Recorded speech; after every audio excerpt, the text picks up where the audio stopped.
For the Turkish get up, start in the side lying position. You'll hold your weight in your bottom hand and the top hand will anchor your weight to reduce the stress on your shoulder joint. Use both hands to press the weight up, keeping the shoulder blades set and tight. The right hand and foot will come out at a 45-degree angle, parallel to each other. The left foot will be slightly outside the hip with a bent knee. From this position, you'll use your left lat, your right glute, and your right foot to roll up. Now you can check your bottom hand and elbow to make sure they're right underneath of your top hand.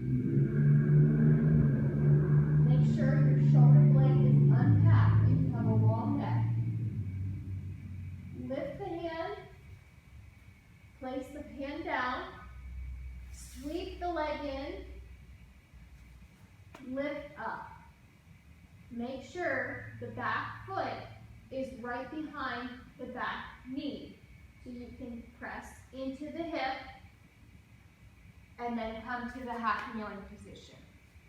Sweep the leg around, get tall, stand, reverse lunge, sweep the leg, sit through the hip,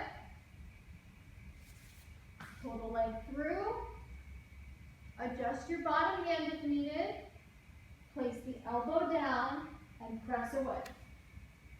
You'll then come back to the sideline position, halo your weight around, and repeat the same thing on the other side.